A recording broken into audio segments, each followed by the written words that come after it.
सभी को मेरा नमस्कार। मैं अर्चना। हाँ तो प्यारे बच्चों, आज हम करेंगे अयोगवा। अयोगवा किसे कहते हैं? आपने देखा है कि जब किसी भी वर्ण के ऊपर एक बिंदु लगता है तो उसे हम अनुस्वार कहते हैं, और उसके अगर पीछे दो बिंदु लगते हैं तो उसे हम विसर्ग कहते हैं। और इनको अगर ए से पहले जोड़ देते हैं, ए के ऊपर जो लगा देते हैं तो अंग बन जाता है, और ए के बाद में लगा देते हैं तो ए बन जाता है।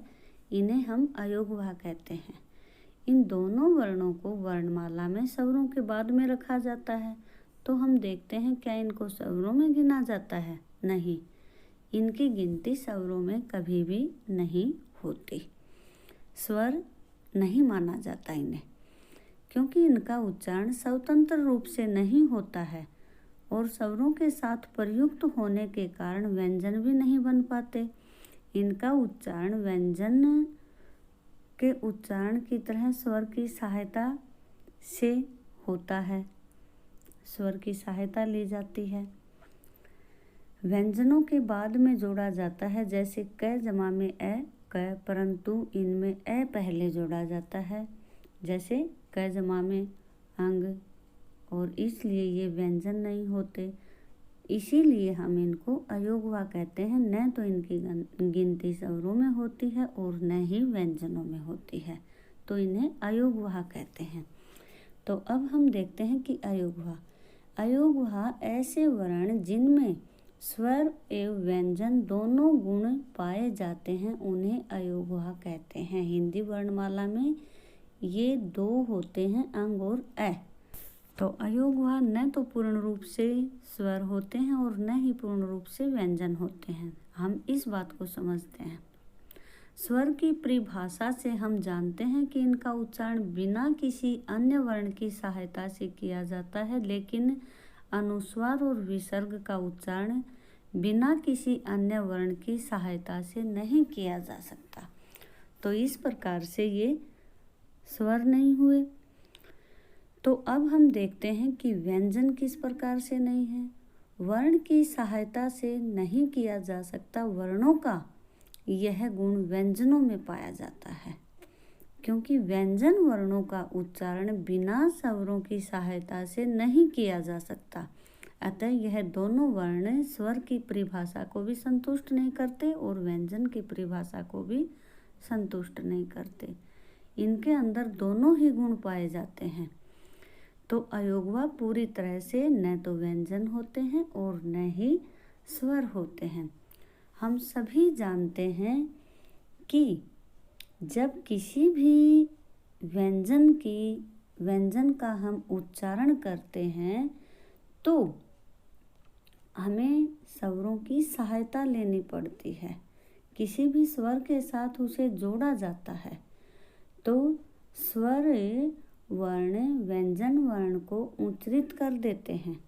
मतलब जब हम किसी भी उसके साथ जोड़ देते हैं तो उनका उच्चारण कर देते हैं। अनुस्वार और विसर्ग को जब मिलाया जाता है व्यंजनों के साथ तो या जोड़ा जाता है, तो ये दोनों वर्ण व्यंजनों को उच्चरित कर देते हैं। अतः अनुस्वार और विसर्ग का यह गुण स्वर वर्णों से मिलता है, क्योंकि स्वर वर्णों की तरह ही जिस प्रकार से स्वरों का अनुस्वार एवं विसर्ग भी स्वर वर्णों की तरह ही उनका उच्चारण होता है। तो इस प्रकार से हम देखते हैं कि उनको उसी तरह से उच्चरित कर देते हैं। अतः अनुस्वार एवं विसर्ग का यह गुण स्वर वर्णों से मिलता है, क्योंकि स्वर वर्णों की तरह ही अनुस्वार और विसर्ग भी व्यंजनों को उच्चरित कर रहे हैं, यानी उनका उच्चारण कर रहे हैं। तो इस प्रकार से हम देखते हैं कि इनमें स्वर वाले गुण भी हैं, लेकिन पूरी तरह से हम इनको स्वर भी नहीं कह सकते। तो इस हिसाब से अनुस्वार और इनका व्यंजनों को उच्चरित कर रहे हैं, तो इनका स्वर होना चाहिए, लेकिन ऐसा नहीं है कि इनको हम स्वर नहीं कह सकते। स्वर के साथ रखा जाता है, लेकिन इनको हम कहते नहीं हैं। न तो स्वर वर्ण है और न ही व्यंजन है, बल्कि स्वर एवं व्यंजन के बीच की कड़ी है, जिनमें स्वर एवं व्यंजन दोनों के गुण पाए जाते हैं। अनुस्वार के रूप में जब हम किसी भी शब्द के बीच में अनुस्वार का उच्चारण य र ल व स ह से पहले आता है, तो उस शब्द में उच्चारण का इनका उच्चारण अनुस्वार की तरह ही होता है। अगर इनके बीच में आ जाता है तो अनुस्वार की तरह होता है, जैसे संयम, संरक्षण, संरचना, अंश।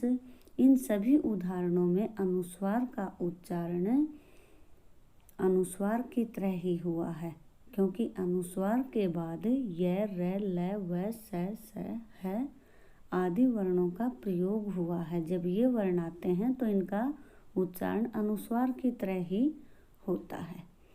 तो इससे स्पष्ट हो रहा है कि जब ये वर्ण आ जाते हैं य र ल व स ह, और इन सभी से पहले जब इनके ऊपर इनका अनुस्वार रखा जाता है तो इसका उच्चारण एक अनुस्वार की तरह ही होता है, न के रूप में हम इसका उच्चारण करते हैं।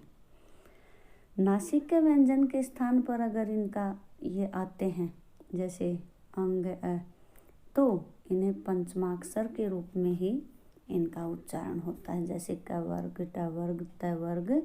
इनके 5वें अक्षर के रूप में इनका उच्चारण किया जाता है। यदि किसी शब्द के बीच में स्वर रहित नासिक का व्यंजन आया हो तो उसी वर्ग के शेष 4 वर्णों में से कोई भी एक वर्ण आया हो तो नासिक के व्यंजन के स्थान पर अनुस्वार का प्रयोग किया जाता है। यानी कि यदि किसी भी शब्द के बीच में स्वर रहित नासिक का व्यंजन आया है तो उसका अनुस्वार के रूप में प्रयोग किया जाता है। तो अब हम देखते हैं कि कैसे किया जाता है। जब इसका मतलब अनुस्वार का प्रयोग किया जाता है तो यहाँ ध्यान रखने वाली बात यह है कि उस नासिक के व्यंजन का उच्चारण अनुस्वार की तरह किया जाएगा, अर्थात उच्चारण नासिक के व्यंजन का ही किया जाएगा, कि भाई इनका उच्चारण एक नासिक के व्यंजन के रूप में किया जाता है। अनुस्वार का प्रयोग किया जाता है। यहाँ यह ध्यान देने वाली बात है कि उस नासिक के व्यंजन का उच्चारण अनुस्वार की तरह नहीं किया जाएगा, अर्थात उच्चारण नासिक के व्यंजन की तरह किया जाएगा। यानी ध्यान देने की बात क्या है कि उस नासिक के व्यंजन का उच्चारण अनुस्वार की तरह नहीं होता, अर्थात उच्चारण नासिक के व्यंजन की तरह होता है। जैसे गंगा, उपरोक्त उदाहरण में जैसे कि भाई क वर्ण के पंचमाक्षर जो हम अंग के स्वर रहित रूप का प्रयोग हुआ है, तो क वर्ग का ही वर्ण का प्रयोग किया गया है, लेकिन नासिक के में बदल जाएगा। इसी प्रकार अंक, शंख आदि इसी तरह से आते हैं। जैसे क वर्ग के पंचमाक्षर अंग को स्वर रहित रूप का प्रयोग हुआ है, अंग के बाद क वर्ग का ही वर्ण भी आया है, अतः नासिक के व्यंजन अनुस्वार में ही बदल जाएगा। जैसे अ जमा में अंग, ये अंक, शंख, पंचम, तो इस तरह से इनका उच्चारण किया जाता है। तो यदि हम किसी शब्द में दो समान या असमान पंचमाक्षर एक साथ प्रयुक्त हुए हों तो वहाँ पंचमाक्षर अनुस्वार के रूप में परिवर्तित नहीं होगा। अनुनासिक या चंद्र बिंदु के स्थान पर अनुस्वार का प्रयोग किया जाता है जब किसी अक्षर पर शिरोरेखा यानी मात्रा ऊपर निकल जाती है तो उस अक्षर का पर चंद्र बिंदु के स्थान पर अनुस्वार का प्रयोग किया जाता है। अगर शिरोरेखा के ऊपर अगर नहीं निकलती, शिरोरेखा के ऊपर अगर मात्रा नहीं निकलती है तो वहाँ पर चंद्र बिंदु, अगर मात्रा लगी हो तो उस अक्षर पर चंद्र बिंदु के स्थान पर अनुस्वार और मात्रा नहीं लगी हो तो चंद्र बिंदु लगाया जाता है।